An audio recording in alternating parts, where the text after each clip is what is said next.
क्या वाकई परीशे बारी को शादी के लिए हाँ कहने के करीब पहुंच चुकी है, या ये सब महज एक अधूरा ख्वाब है?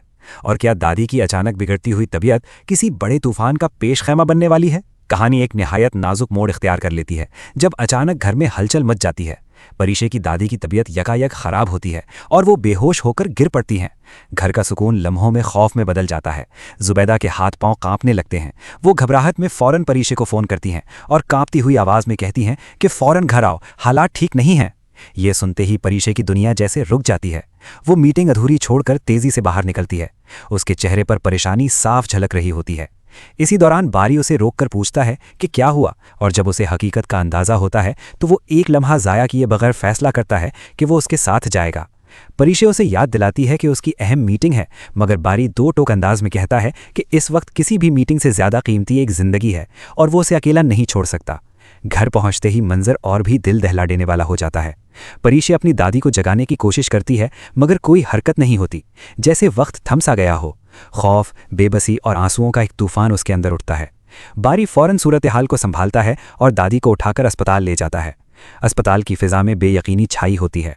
परीशे की आंखों में आंसू और लबों पर सिर्फ दुआएं होती हैं। बारी उसके साथ खड़ा उसे हौसला देता है, मगर उसके अपने दिल में भी बेचैनी की लहर दौड़ रही होती है। कुछ देर बाद डॉक्टर बाहर आकर बताते हैं कि दादी को दिल का दौरा पड़ा है और अगले चंद घंटे फैसलाकुन होंगे। ये सुनकर जुबैदा टूट सी जाती है, क्योंकि उसकी जिंदगी में दादी ही सबसे मजबूत सहारा रही हैं।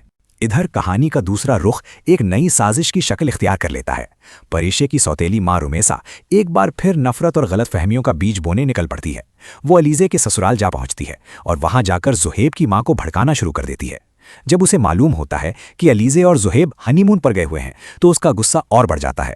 वो जहरीले लहजे में कहती है कि ये लड़कियां मर्दों को अपने जाल में फंसाकर अपनी मर्जी मनवाती हैं और अलीज़े ने भी यही किया है। वो यहाँ तक इल्ज़ाम लगा देती है कि परीशे भी अपने बॉस के साथ किसी ताल्लुक में है और उसी की मदद से उसने अपनी बहन की शादी का खर्च उठाया। इसके अल्फाज में ऐसा जहर होता है जो सुनने वालों के दिलों में शकूक के बीज बो देता है और ज़ुहैब की माँ और बहन के चेहरों पर भी गुस्सा और बदगुमानी साफ नजर आने लगती है। इसी दौरान एक और कहानी अपने अंजाम की तरफ बढ़ रही होती है, जहां राहील मनाल को फ़ोन करता है। उसकी आवाज़ में संजीदगी और यकीन होता है। वो मनाल को तसल्ली देता है कि वो उसकी उलझन को समझता है और वादा करता है कि अब उनके दरमियान कोई रुकावट नहीं आएगी, चाहे वो उसकी अपनी बहन ही क्यों ना हो। वो उसे यकीन दिलाता है कि हालात जैसे भी हों वो उनका मुकाबला करेंगे और सब कुछ ठीक हो जाएगा, बस उसे उस पर भरोसा करना होगा। अब कहानी एक ऐसे मकाम पर आ खड़ी हुई है जहां हर तरफ कशमकश है। एक तरफ अस्पताल में जिंदगी और मौत की जंग जारी है, दूसरी तरफ रिश्तों के दरमियान जहर घुला जा रहा है और तीसरी तरफ मोहब्बत एक कड़े इम्तिहान से गुजर रही है। सवाल यह है कि क्या दादी इस आजमाइश से बाहर आकर बारी और परीशे के रिश्ते को एक नई ताकत देंगी, या ये हादसा सब कुछ बदल देगा? क्या रुमेसा की साजिशें कामयाब होंगी या सच्चाई अपना रास्ता बना लेगी?